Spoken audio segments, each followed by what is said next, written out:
Hey everybody, good afternoon, good evening. It's about 6 p.m. on the 6th of July, 2021. I'm not really going to be looking at crypto today. I'm just going to be upfront. Not a whole lot has changed in my opinion. I may look at it for just a moment. But what I do want to focus on is the traditional markets. I think we are getting close to a big move. And I want to look and see if I can find any evidence that does support the completion of a structure here on the S&P 500. Also going to take a look at a little bit at Nasdaq, which, as I mentioned in the past, Nasdaq's stronger right now than the S&P is. Russell looks just awful right now. And I'm going to take a look at all of this. I'm going to give you my opinion. I'm going to try and provide some evidence.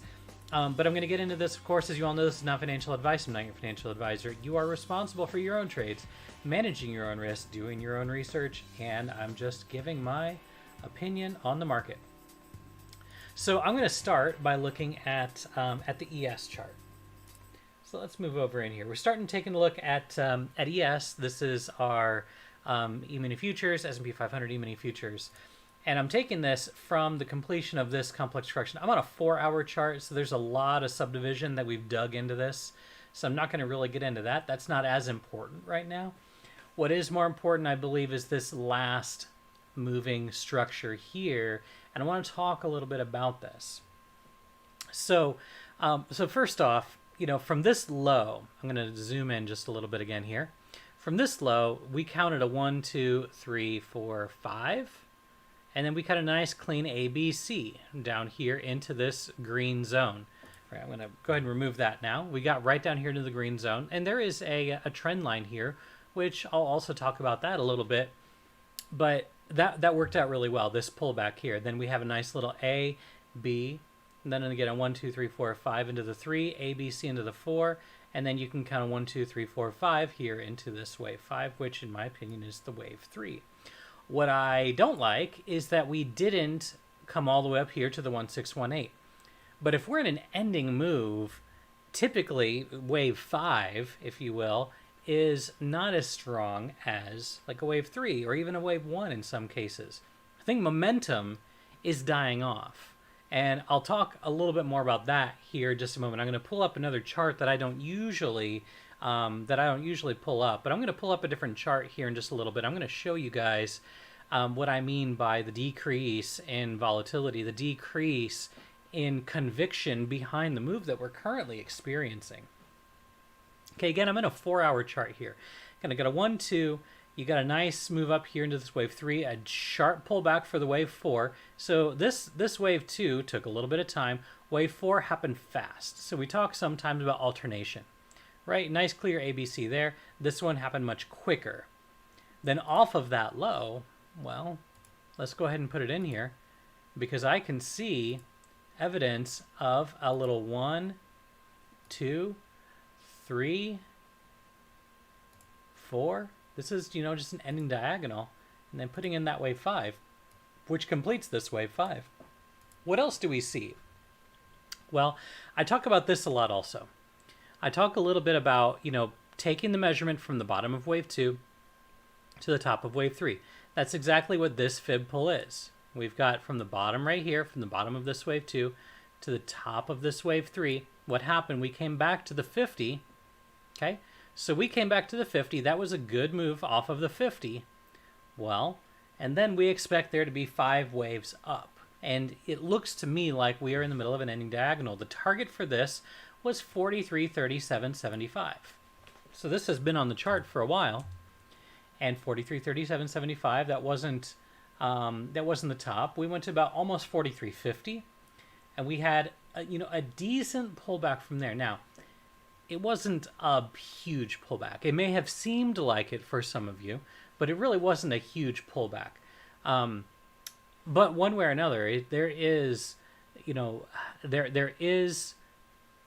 hope that was potentially near the top. Now, I'm not ruling out that we could make one more push up here. Certainly today did show some strength. If I go down to, say, a 15-minute time frame, there was some strength that showed here. But there is a difference. There's a difference in this attempted recovery compared to what we had seen in the past. This right here, big drawdown, and it pulled back and recovered exactly as much as it did from where it started before. Now, we didn't see that. Now, that's not to say that we won't. That's not to say that we can't come back up here to 43.40, 43.45. It's not to say that we can't come back up here, but it does look to me like we did see a bearish reaction right here, right? So we had support here. This is all in, in overnight hours, right? We saw some resistance here, support. And then here, this is now resistance, right? So this is on a 15-minute time frame. What I'd be looking for is potentially on an hourly, closing an hourly above that. You can see that's where the hourly was at. And, excuse me, let me get this back over here. That's where the hourly was. And it closed below it. So this, this to me looks a lot like kind of a bearish throwback. We have to stay below this. Like if we come back up here to about 43.40 to 43.45, well, then what I would expect to happen is we come back up here, we would consolidate for a little bit, and then we'd continue higher. As long as we're staying below, I say the level of importance is about 43.35. If we close hourlies below 43.35, then I think that there is potential that we could be going lower. Okay? Something that I want to point out is, it's going to kind of give a little bit of a bias to the bears here, but I want to take a look at the dollar index. So I'm hoping to provide you with a more holistic view on the market versus just looking at the S&P and saying this is what the chart says. Okay? What the chart says right now is that we are near a major top. We are near a major top. We are at the point, now I'm not saying that you shouldn't be investing. I'm not saying that you shouldn't be taking equity or being bullish or anything like that. Right now, calls are paying, right? We've been playing options since I started getting a little apprehensive about the market. We've been playing options. We've been doing very, very well. Playing options, short-term bursts, taking the momentum as it comes. Apple, Tesla, things like that. But for longer term positions, and when I say that, I mean like a couple weeks, if you're in it for just a few weeks, maybe 3 weeks, 4 weeks, you're at the point of maximum financial risk. This is my opinion. You're at the point of maximum financial risk where a little bit of a drop in an index can cause your equity to drop significantly. You may have a 1% drop on an index, but your stock might drop 5, 6, 7%. And now you're stuck trying to figure out a way to get out of that trade. Assuming you didn't already enter that trade with a plan. When we enter trades, and we haven't for a while, but when we do enter trades, we always enter with a plan on how to get out, when to get out. But anyway, I want to take a look at the dollar index because this looks fairly bullish to me. Let's go to a daily on the dollar index. Okay. So we had a bit of a bottom here, and nice move up and a pullback. I think that we're in the middle of a more complex correction, but I can see the U.S. dollar rallying a little bit more. If this is an A, B, C, then we pull back. I can easily see the U.S. dollar rallying up here to about 94. Okay, and we're talking, maybe over the course of a week, maybe a week and a half. I think it's going to take a little bit of time to get up there, but I think we're looking very similar right here where we're at right now. Looks very similar to what we had right here. We have one little move up, and I think we're going to have another little move up. Okay, sorry for the amateurish drawing there, but I think that we are in that moment where we may see that push up here to about 94. Now, are we going to go all the way up here to 94.9? I'm not quite so sure. That would be the next logical target. Your first target's going to be the 618. We've already pushed past that. The next one's going to be the 100. That's where I'm targeting. And then, of course, that last one's going to be the 123.6. So I think that potentially the U.S. dollar can move higher. And when the U.S. dollar is going to move higher, then you're going to see stocks moving lower. As the US dollar was losing value, again, you can see this started all the way back here in early to mid-March 2020. That's when we had, the stock market, it fell, and then it started a recovery, huge recovery, right? So I think that we're about ready to see the dollar move up a little bit more. Let's take a look at bonds. All right, I'm going to look at TLT, right? Because this is the one that most people are familiar with. TLT looks fine.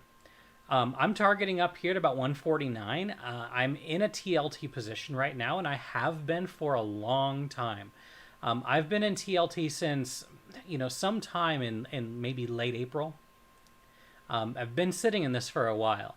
And we're in some 130, 135 calls, I believe. Let me just verify this just to make sure that I'm not steering you the wrong way here. In TLT, we're in some 130 calls and we're in some 135 calls. The 130 calls, we got those when they were 965 and they're currently at 1672. The 135s, we got them at 545 and they're currently at 1172. So we're over 100% on the 135s, and we're maybe 80-90% on the 130s. So this trade is going very, very well. And I'm looking to get out of bonds once we find a move up here to the 168 to the 175. I think it's going to happen in the next couple days. I want to be out of bonds before the end of the week. So TLT, this is one trade that we're currently in. Then let's also take a look at ZB, because we're also in ZB, which follows TLT pretty well. And this is another one where we're looking for this to come up here to 164 to 167. This is another one where I want to get out somewhere in here in the 164 range. I want to get out around 164. And the same thing with ZN. So this is the 10-year T-note futures. I'm expecting this guy, you see I've got an alert here at 133.31.0. I expect that I want to exit this trade here, and of course that target will be about 134.05. But as I mentioned before, and I'm going to say this with intention, I have a target of 134.05. That's not where I'm planning on getting out. This is another one. I've been in this position for a long time. I'm in significant profit. For ZN, we've been in this trade since 132.04. I have a trade at 132.04 and another trade at 132.03. So this is basically, we've been in here since it was right here at the 50. Yeah, there was some drawdown on these, but now we're moving ourselves up here. We're going to be heading for that target up there at 134.05. I'm getting out at 133. My sell order on ZN is at 133.11. 133.11 is where I'm planning on getting out. So I'll actually get out before this alert hits. And again, I believe that's going to hit sometime this week. The fact that bonds are rallying is not a really good sign for the market. If these continue to rally, well, then they could just rally without me. I don't really care so much. What I am interested in is good old SPY. What is SPY doing? Okay, so I'm on a daily here, and I've actually pulled up. I've pulled this up with a channel, and I want to talk about this channel. So, we have a top here. We potentially have created a top here. We've got a nice bottom here, some pivots down below. And if we go, this actually has held pretty well. This channel has held pretty well for actually quite some time. If I go back here into the past, okay, so you can see we've got a nice bottom here. We had a nice bottom here. We created a little bit of a bottom over here. So I'm just pointing out areas where this channel has proven to be important. So this right here on December 3rd of 2018, where we had a high of 280 and 40, 280.40. This is basically where we're at right now. This yellow trend line is actually where we're at right now. And it's still proving true. And I created this channel based on just this price action right here. So let me just go ahead and zoom in, because again, I think that we are in the works of finishing this move. Let me go to a 2 hour here on SPY. So this is going to be a little bit of a different view than what we have been looking at on the ES chart, but very, very, very similar. we've created this top here where we have a nice top here, here, here, there. We just touched it again for resistance. This was back on July 2nd. And now we've got a bottom here, and then we've got this bottom here. So I would expect potentially that we would find a way to come back down at least about 420. Are we going to go lower than that? Well, if we break down below this, then we potentially have much lower to go. Now, I'm not here to catch like another COVID crash. I don't believe that that's in the cards, nor have I said that's been in the cards. That's just not what I'm looking for. But, you know, this right here, this is not going to happen. This is not going to happen. But, you know, once we do fall out of this, that would be a good clear indication that this structure is done. And I've mentioned this before. I'm going to go ahead and take this off of here. I've mentioned this before. But once you complete a structure, even if this is like a W, X, Y, right? You're still going to come back down here. And if we came back down here to the 382, now that's at 334. That's a significant pullback. I would be more inclined to say that we're only going to come back down to 370 if we do that, right? Because even taking a look and seeing what happened in September and October of last year, well, let's just take a look at that from a percentage standpoint. How far down did that actually go? From up here, the pullback, 10.85%. If we staged a 10% pullback from where we're currently at right now, well, that only takes us back down here to about 390, right? So even if we did a 10% pullback, that only takes us down here to about 390. I don't know how long it's going to take for something like that to happen, but what I can say for sure is it will happen. It will happen. And again, another thing that I mentioned in the past is if you're looking to invest new money, my opinion is you should wait. If it's new money, you should wait. If you're new to trading, you should wait. And I'm only saying that because we're at that point of maximum financial risk. All right. What did we have back here? Okay. Now, things don't always have to be exactly the same, but they do tend to rhyme a little bit. But we had a little bit of a pullback, a push up, and then, you know, a nosedive. And again, I'm not saying that we're going to do a nosedive, but we had a little bit of a pullback. We're pushing up. And again, if I zoom out just a little bit, you know, we're following a very similar trajectory that we were back in 2019, 2020. This right here, right? It looks very, very similar. Okay. And of course, this can continue to extend for a while, right? As it did back here. This started all the way back here in October of 2019. We know it didn't actually finally fall until February, right? So we're starting this all the way back here in May. This could go for a little while longer. But I actually believe that we're nearing the top. We're nearing the top. So from a cycle standpoint, I think we're close to the top. From a structure standpoint, I think we are creating a structure that would agree that we are nearing exhaustion. All right. So I'm going to pull up a different chart over here. Let me see if I can find it. It would be this chart. Here we go. Let's take a look at ES. So on this chart right here, you know, we are very, very, very close on the daily to actually creating a bit of a bearish reaction here. So if we take a look at the daily, as you can see from right here, if we scroll back and take a look at the COVID crash, you can see this red, what looks like a moving average here. This is actually the average trading range. So, you know, back in March 23rd, average trading range was at about 227, almost 228, 228 points a day. And then it's dropped off significantly. And volatility is just very, very low. And you can see volatility over here using VIX. Volatility is really at the lowest that it's been since the COVID crash, right? Now, again, I keep mentioning the COVID crash, and I'm not trying to trigger anyone here. I'm not trying to get you like overly anxious, like, oh yeah, we're going to be falling tomorrow. That's not how I trade. Yeah, I'm in some hedges right now. Those hedges are underwater though, and I might be wrong with those. I mean, anybody could be wrong with those positions.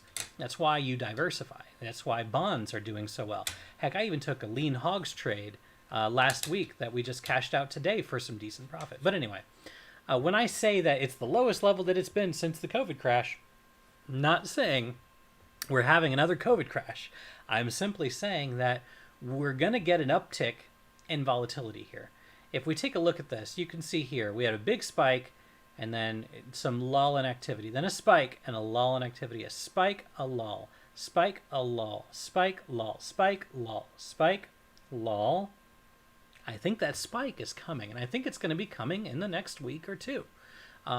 So I'm in some calls on VIX, and I think a few of the people on the server are probably in calls on VIX as well. My VIX plays, let me just pull that up just to verify that I'm saying this properly. My VIX play isn't until the end of the month. There's VIX. I'm in some, it's July 28th. I'm in a put credit spread on VIX, and I'm on some calls on VIX that go all the way to July 28th. So there's a good 3 weeks left on my VIX play. I've got some SPX plays that go all the way out to the end of the month. I've got some SPX plays that expire next Friday, not in 3 days, but the next Friday. I believe it's like the 16th. No, July 21st, and let's see here, SPX, July 14th. I've got some 14ths, and I've also got some 21st. And then finally, I've got July 30th butterfly. But looking at this, I think that there is going to be an uptick in volatility on VIX. I think we're going to see an uptick in the average trading range, which is, the trading range. That's our green moving average here. This is the lowest the trading range has been since all the way back here in January of 2020. Volatility is very low right now. And, your trading range, we're currently at 30 points a day. That's insane. I would expect that to increase with a big push down. I think that our trading range is, we're going to see an increase in that, which is also going to cause an increase in volatility. I think this is all imminent, meaning I think it can happen any day now. And we're talking, we could have, a 100 or 200 point move to the downside very, very easily. We could have a 100 or 200 point move down on the S&P. I haven't talked really much about Nasdaq. Let's just go ahead and take a look at Nasdaq Ndx. Let's just take a look at Ndx. This right here, we had this targeted in this area up here to complete this wave 5, which would complete this wave 3. So right there, I think we're close. And again, tech looks very strong. And I have said since we were like probably all the way back here. Yes, it was definitely in May, because I remember it was right around tax day. I said, we're going to go back to new highs. And you can go back, and I've said this over and over. It probably sound like a broken record. I said, we're going to go back to new highs. And, well, here we are. We took a good bullish spread on NDX. We took a good bullish spread on QQQ. We cashed in on those. And now, I think that even though tech looks very strong, Amazon looks strong, Google looks strong, Apple looks strong, NVIDIA, all these tech stocks look very, very strong. I think that it's going to lag behind what the S&P and what Dow Jones is going to be doing. And then I also want to take a look at Russell. So looking at these, looking at QQQ, let me go ahead and take a look at this, QQQ. Again, very similar. Let me just clear this off here. So again, a nice move up here, 1, 2, 3, 4, 1, 2, 3, 4, 1, 2, 3, 4, 5. I think that I have no reason to believe that this is not almost done. I think that this, just taking a look at this here, we broke up above that trend line. This would be what we have to come back under. For us to create a bit of a bull trap, this is what we need to have happen. So what would need to happen, and I'm not saying this is going to happen because tech looks very strong, but this would be your bearish scenario. for us to pull back inside of this wedge, break down below it, and then reject right there before we do that pullback even further. How far can this go? Okay, let me clear that off. All right, if this finishes up here in this general area, again, we're going to look to correct the entire move. And again, coming all the way back down here to about 300. This is on QQQ. Coming back down to 300 is not out of the question. Not at all is 300 out of the question. Yeah, we could push higher. As we go higher, just watch that 236. There's that 305, 306, depending on how we go. Let's say that we get up to 400. If QQQ happens to go up to 400, I don't think it will. But let's say it does. Let's say it gets all the way up there. Well, we've got the 236 right there at 3.25. We've got the 382 at 285. We're gonna correct. There's no doubt about it. Markets correct, and they happen when you least expect it, right? So you can compare the price action here to the price action back here. Again, we did the same thing on the S&P. Pullback, recovery, pullback, recovery, bigger pullback. All right. So here's pullback, recovery, pullback, recovery. Then are we going to stage that bigger pullback? It's very possible. Let's take a look and see if, let's see here. I do have. On NQ, let's take a look at our trading range that we have on NQ. Interestingly enough, and this it's supportive because NQ, Nasdaq, has been stronger throughout the entire COVID recovery compared to any other sector out there. But taking a look at the average range, we're still, nowhere near where we were back in early 2010. So, yeah, I mean, I think Nasdaq is still going to continue to be a little bit stronger. I wouldn't be playing any iron condors on Nasdaq anytime soon. For right now, I would say that you could probably play some iron condors on the S&P 500. Zero DTE iron condors. We used to do that all the time. But I stopped doing those because I was under the impression that we were going to see a bigger pullback, and that's not good for iron condors. So that's the reason why I stopped doing those. I need to see that bigger pullback and then start to see the recovery. But for right now, we're starting to get a sell signal on ES. Things are, we got a sell signal on Dow Jones. This is on YM1. This is all showing signs of exhaustion. And again, exhaustion doesn't mean the top is in. Exhaustion just means that there is a lack of conviction behind the move. It's as simple as that. So the last one that I wanted to take a look at was Russell. Russell 2000 did not do good today, down 1.36%. This, to me, looks like we are just basically been just pounding at the top here at 2350. Russell is going to have a hard time pushing up above 2350, in my opinion. One thing that I have noticed is when Nasdaq goes up, Russell goes down. They're almost inversely correlated with each other. But let's just take a look at this on a 5-minute. Look at this. All right, so we had a big drop, a bigger drop, and then a bit of a recovery, but this didn't recover anywhere near what the other indexes did. Just compare RUT to SPX, right? So we had a pullback, but almost a complete recovery. Ndx had a pullback, and again, almost a complete recovery there. RUT looks awful. So I tend to believe that Russell is a little bit weaker than all the rest. And I would trade that accordingly. As long as Russell stays below 2350, I say that you probably have a good bet for Russell to come back down to potentially 2200. Let me put this back on an hourly chart here. Okay, so taking a look at this, even if this were a bullish structure and we're creating a wedge here, which is very, very possible, right? So we've got this. It's pretty clear to say that we've got a good support here, support here, support here.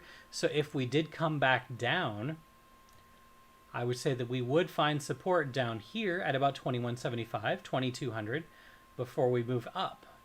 It's possible that this does move up. It's very possible. Small caps, they just took a beating today.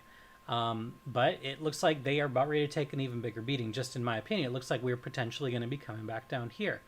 Again, if we're looking at this with Elliott wave eyes, then we have a potential for an A.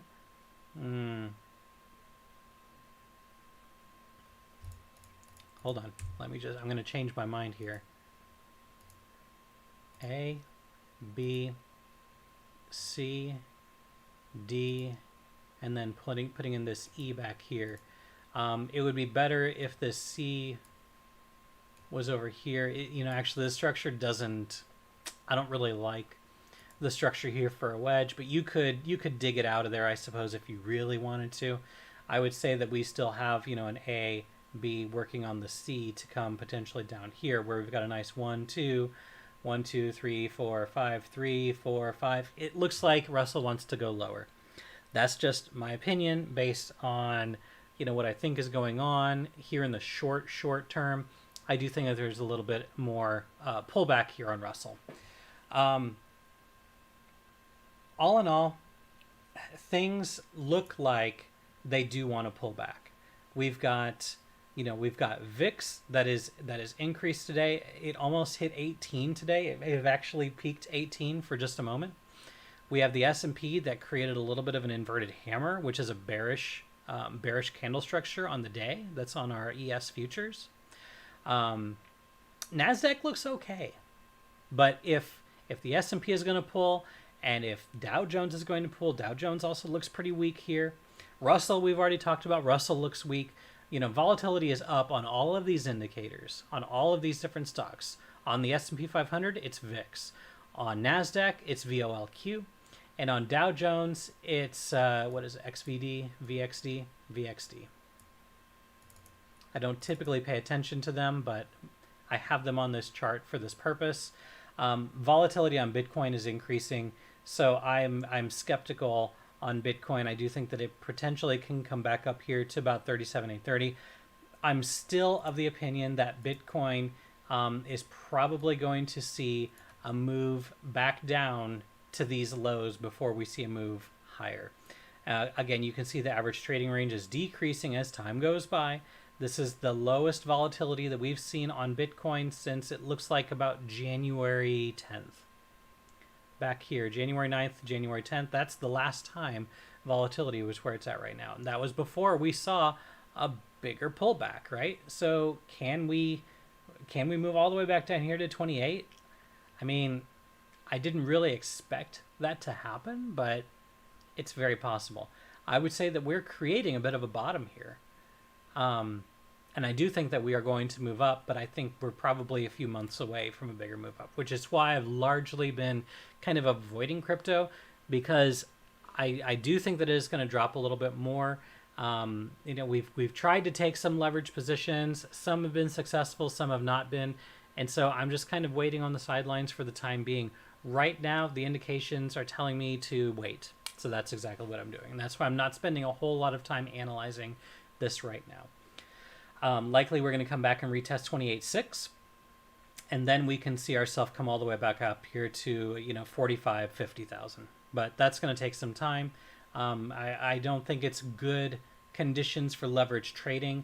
We've got a low here, then a move up, then a pullback, almost back to where you started, then a push up if you were shorting, back to where you started, pullback, back to where you started if you're long. It's just chop, chop, chop. Wouldn't surprise me one bit to come back all the way up here to about 39.7, almost 40,000, and then make that move down to about 28. So I'm just kind of staying away for right now. All right, guys, I'm going to go ahead and end it right now. I've been talking for 34 minutes. If this video did help in any way, shape, or form, you know the deal. Like, subscribe, share, all that good stuff. And of course, wherever you are in the world, I hope you're having a good day, a good